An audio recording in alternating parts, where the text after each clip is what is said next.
Hello ladies, and welcome back to Ladies Learn English. I'm going to do a listening exercise with you today. So right now we are in the middle of the Rio 2016 Summer Olympic Games, and I wanted to do a listening exercise about history of women at the Olympic Games. So this exercise is going to happen in 3 different parts. The first part is this video. So I'm going to read an article to you, and I just want you to listen. The second part is go to my website, ladieslearnenglish.com, where you can download a worksheet to test your listening. And the third part of this exercise is my next video is going to be this exact same video, but with all of the subtitles. So you can test yourself during the week, and when you watch my next video, you can see if you understood what I said, and you can check your answers to the worksheet. Okay, are you ready? I'm going to read an article to you now. I'm going to make the screen black because I don't want you to see my mouth. I just want you to practice listening. So let's go. Women at the Olympic Games.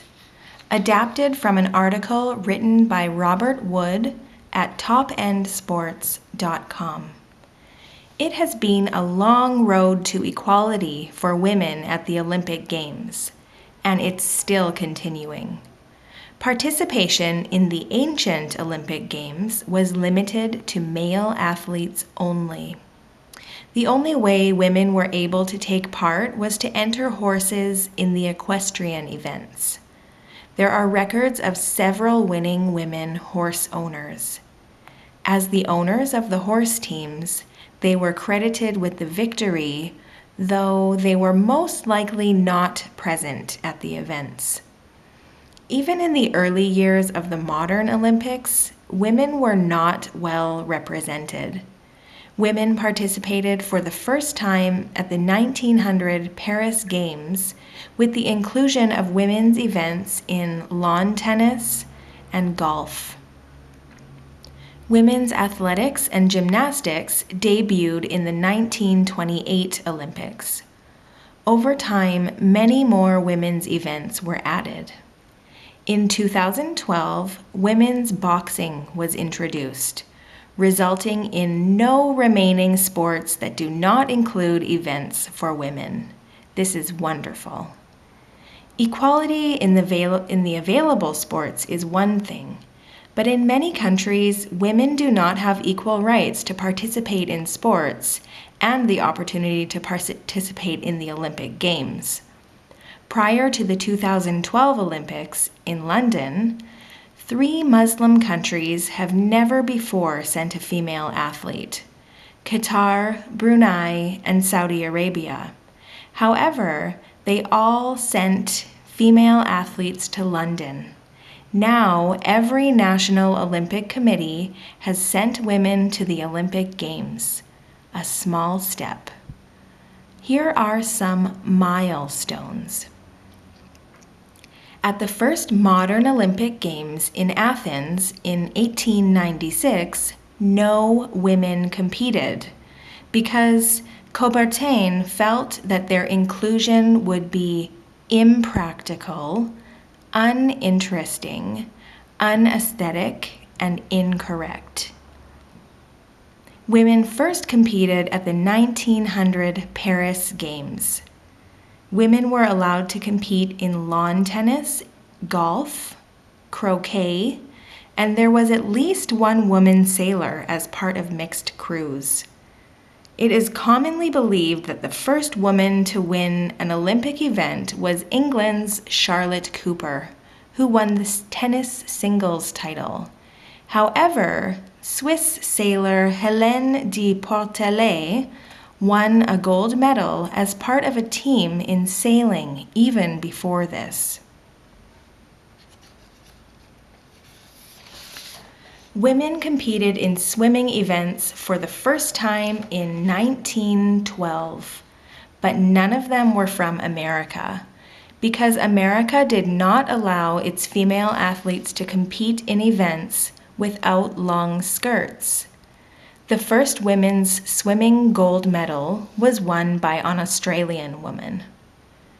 In 1928, women competed in track and field events for the first time. However, so many collapsed at the end of an 800-meter race that the event was banned until 1960. Women's shooting events were first included in the Olympics in 1984. There were 3 events: 3-position rifle, air rifle, and sport pistol. In 1996, a women's-only sport was introduced: softball. Softball is currently not part of the Olympic program, but it will be reintroduced in the Tokyo 2020 Olympics. This is wonderful news for me personally because I grew up playing softball and it is my favorite sport. So I'm very excited it will be back at the 2020 Tokyo Olympics. The 2000 Olympics was the first time that women were allowed to compete in weightlifting. A women's wrestling competition was introduced in 2004. Women compete in freestyle wrestling, but not Greco-Roman. There are only 2 Olympic sports where men and women compete directly against each other: equestrian and 1 sailing event. Tennis and badminton have mixed doubles events. With the addition of women's boxing at the 2012 London Games, there are men and women competing in all Olympic sports. However, there are still 2 sporting disciplines that are solely for women: synchronized swimming and rhythmic gymnastics.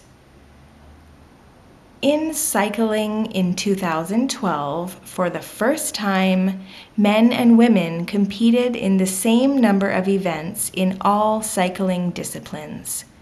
However, women have shorter distances for some events. In Rio 2016, 44% of medals will be awarded in women's events, the highest ever. In 1984, the figure was just around 25%.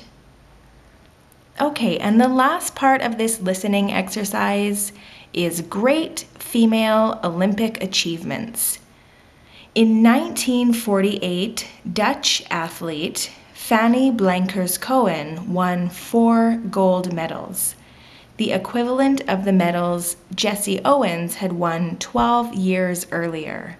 She held the world record in the high and long jumps, but did not compete in those as rules prohibited women from competing in more than 3 individual events.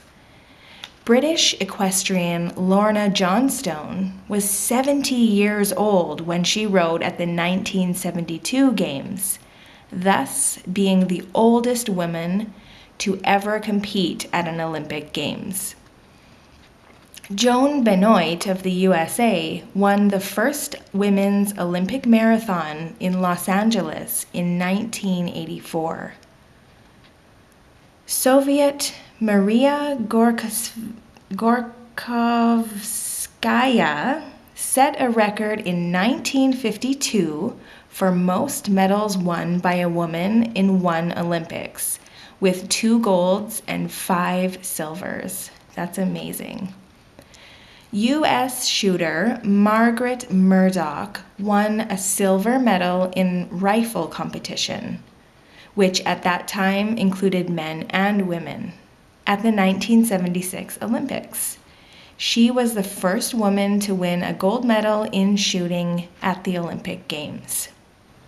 Okay, ladies, so that was the listening exercise.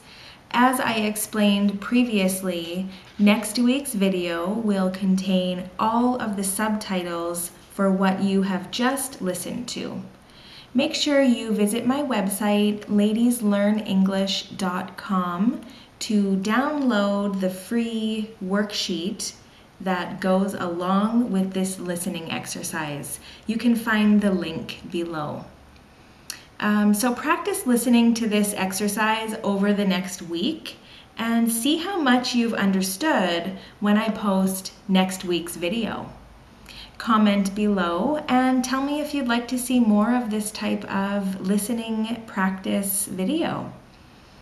Don't forget to subscribe to my channel and follow me on social media for all of my updates and free lessons. All of the links are below in the description of the video. Okay, ladies, have a great week, and I will see you next Wednesday.